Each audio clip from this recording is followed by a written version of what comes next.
This is the mock exam for geometric sequences and series, compound interest, and annuities. It's got two problems from geometric sequence and series, and it's got one problem which has both compound interest and annuities in it. Let's get started. The seventh term, U7, of a geometric sequence is 108. The common ratio is 1/3. Find U1, which is the first term. Okay, so let's write out the equation that we're going to use. Are we going to use the sequence term equation, or are we going to use the sum equation? So in this case, first we're looking to find U1 from a given U7 and the common ratio R. The equation which has those three elements in it is UN equals U1 times R to the n minus 1. Okay, so in this particular case, we're talking about U7, so we're going to use n equals 7. So we're going to write U7 equals U1 times R to the 7 minus 1, which is 6. So we have U7 equals, U7 is, we already know it's 108, so we have 108 equals U1 times R, which is 1/3. Make sure you put parentheses around it, to the 7 minus 1, which is to the 6th. Now we need to figure out what U1 is. Let's simplify this with the calculator. Okay. First we put the parentheses, then we do either 1 divided by 3, or I prefer to use the number, last option, n/d, and then you can make a vertical fraction, and then you don't need to worry so much about additional parentheses to the 6th. Oops, I put 1/6 to the 6th. It's 1/3 to the 6th. I can go back in here and edit it.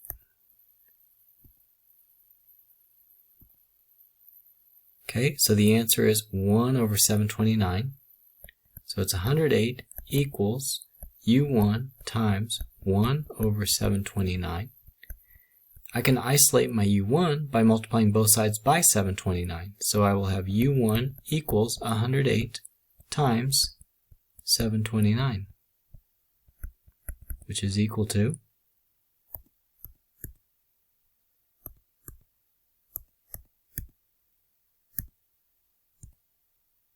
78,732. Okay? Alright, so that was our U1 value. Find U8. Okay. Well, we already know what U7 is, and we know what U8 is. So there's a couple ways we can do this. We could use the old faithful formula. Okay, and we could substitute in our U1 and R. Or we could take our current value, U7. U7 is 108, right? How do we go from U7 to U8 in a geometric sequence? We simply multiply by R. So what we could do is we could take our U7, which is 108, and we could multiply times R, which is 1/3, and that would give us our U8, which would be 108 divided by 3 is about 36. Okay, let me just make sure. 108 divided by 3, 36. Okay, either way you're going to get the same thing. U8 equals U1, which is 78,732, times R, which is 1/3 to the 7th. It would give you the same thing. Okay? Find the sum of the first 10 terms of the sequence. Okay, in this case it says sum, so we know we're going to use the sum formula, which is going to be S10, because it's 10 terms, equals U1 times 1 minus R to the 10 divided by 1 minus r.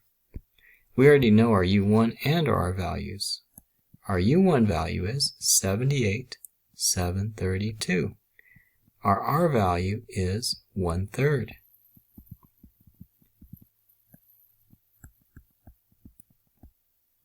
Now we just need to put it in the calculator, and like I said before, instead of worrying about the parentheses, if you put a vertical fraction in here, then you don't need to put all those parentheses around the numerator and the denominator.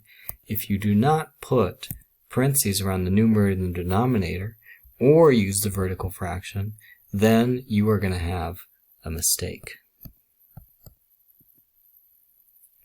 1 minus, and I'm going to have another vertical fraction in here.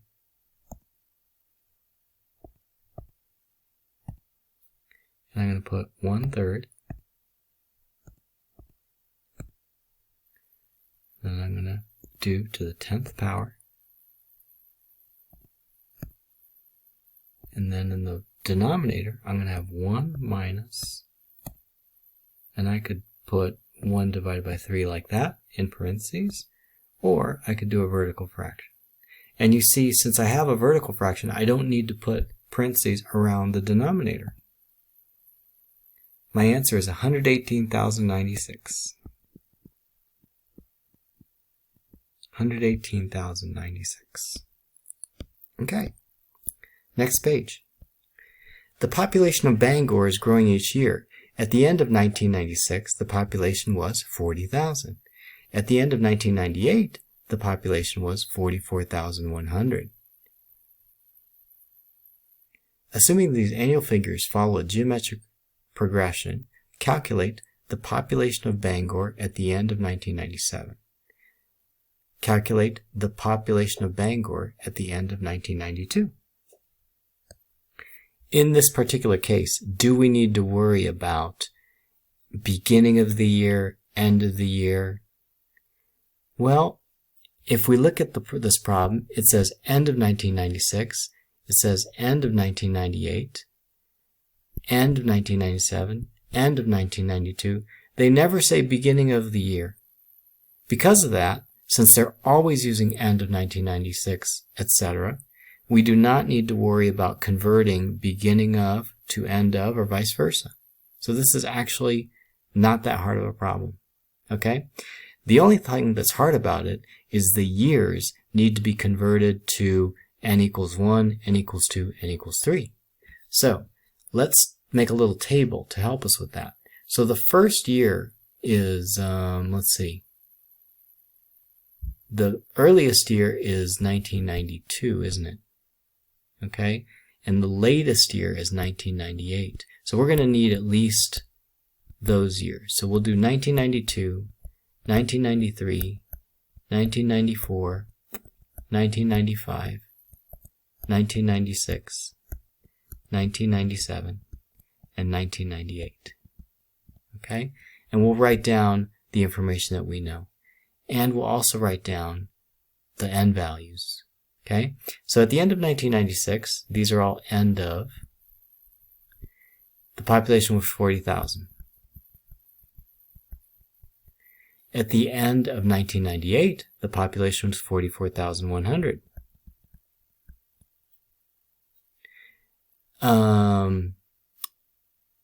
At the end of 1997, tell me what the population was.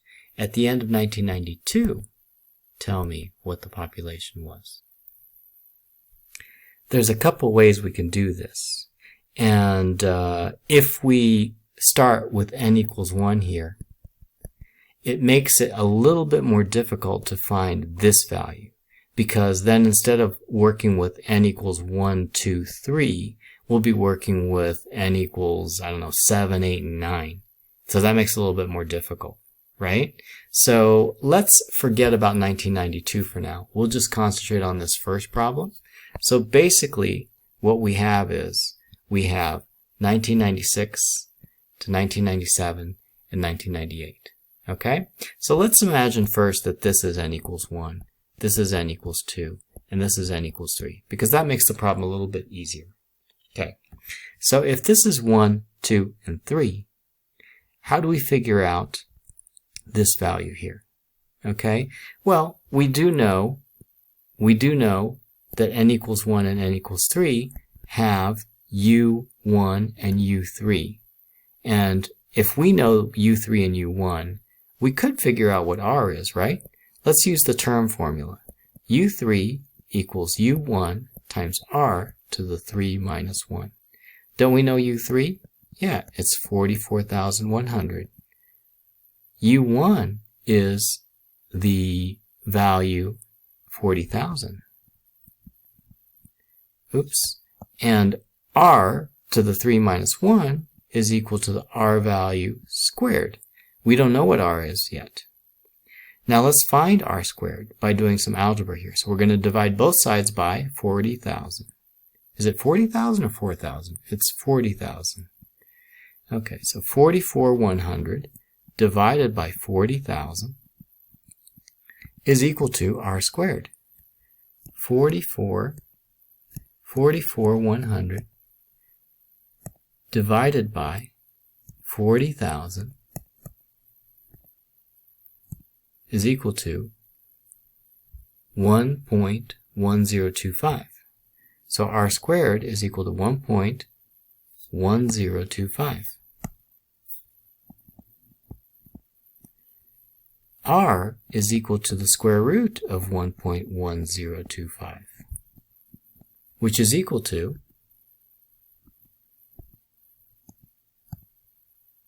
1.05. Now we know that r equals 1.05. Let's reframe our problem. Instead of n equals 1 through 3, here, let's make n equals 1, 1992, because now we want to know what is the value at 1992. Okay, now in our new frame of reference, u1 is equal to 1992.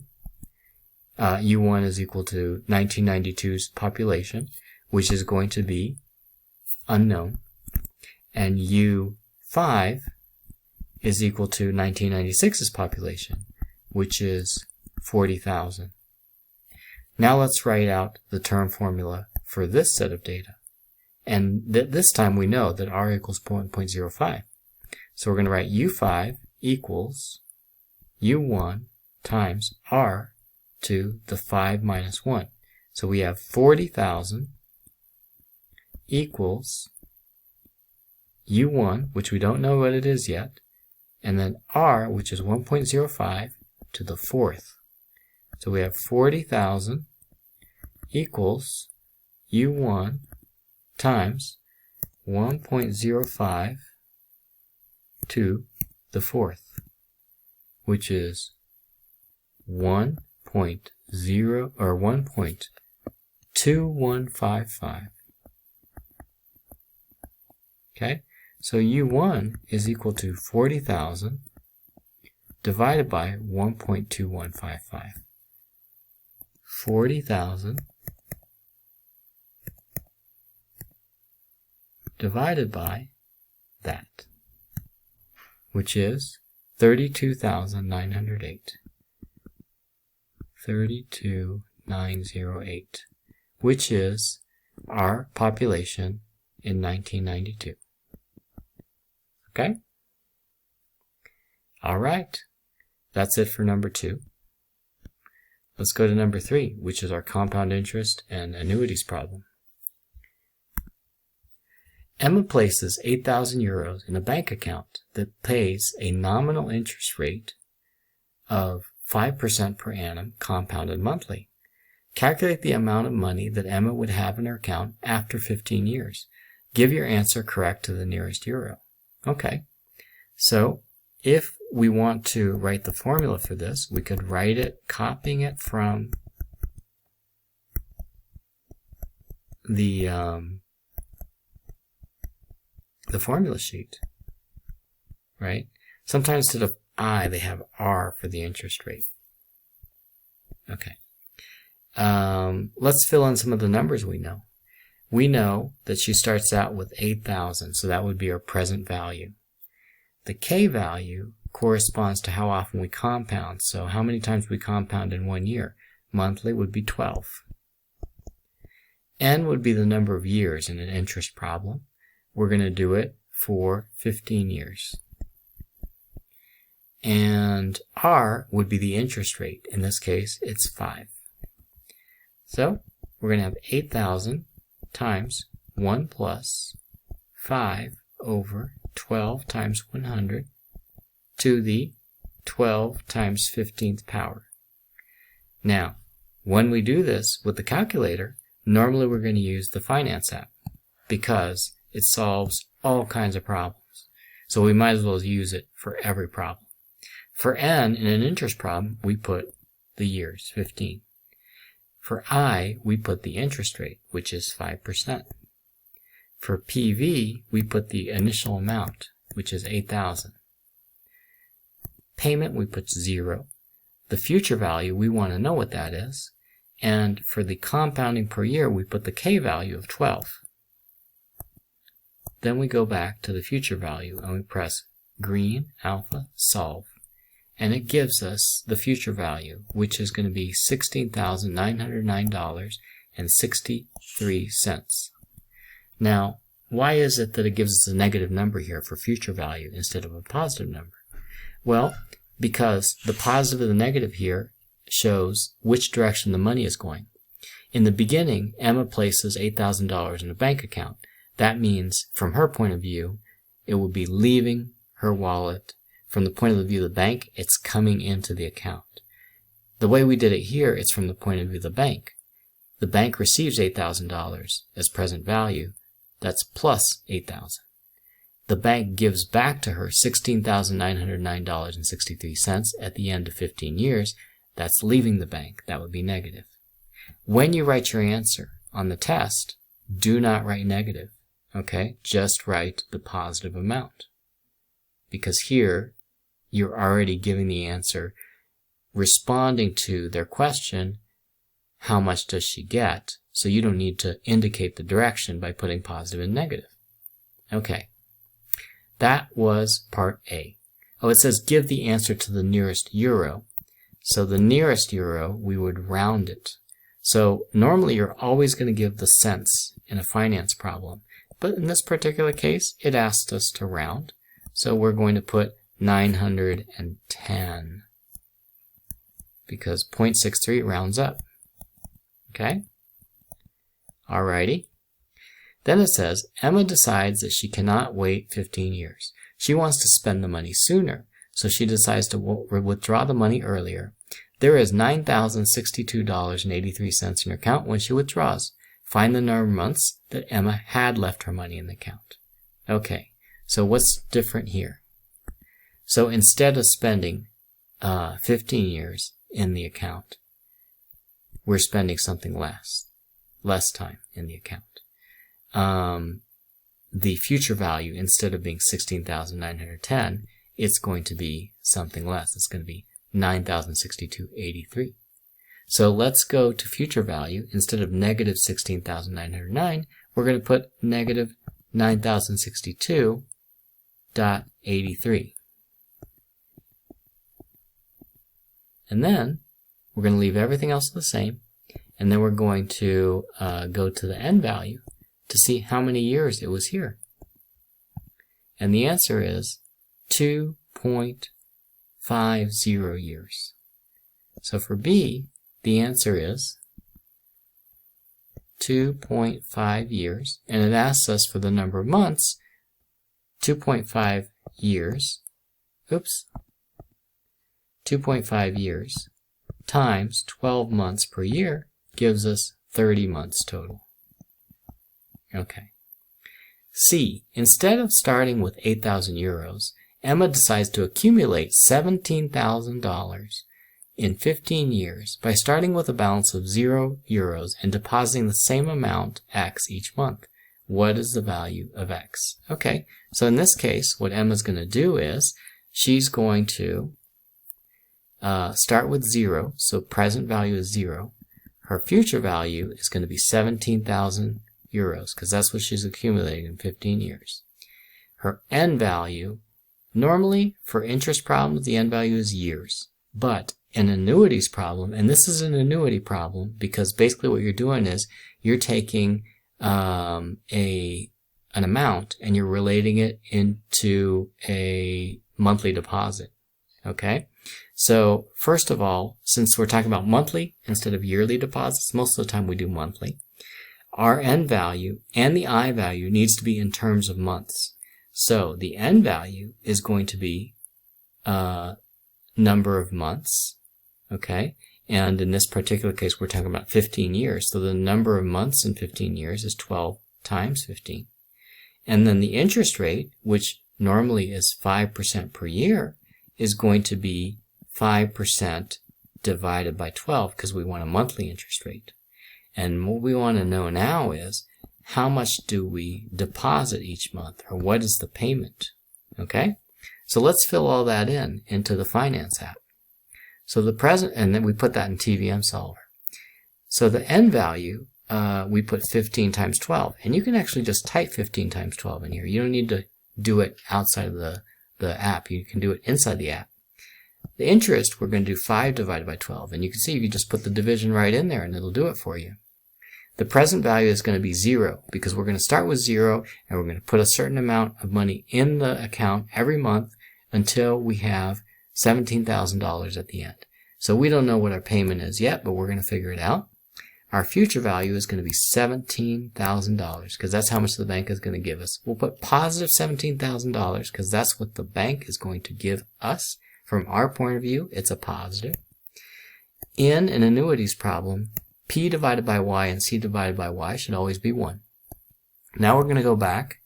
Our payment value, we're going to use alpha solve to figure out how much do we need to put in every month to the bank in order to get $17,000 at the end at the interest rate that we talked about. It's going to be $63.60. So we're going to do monthly deposits of $63.60 every month for 15 years, and that's going to give us $17,000, which is about the month from part A. So you could either start with $8,000 on day 1 and leave the bank for the whole time, or over the course of the 15 years, you could deposit $63.60 every month, which seems a lot less painful than putting $8,000 in from the very first day. Okay? And that's it for this mock exam.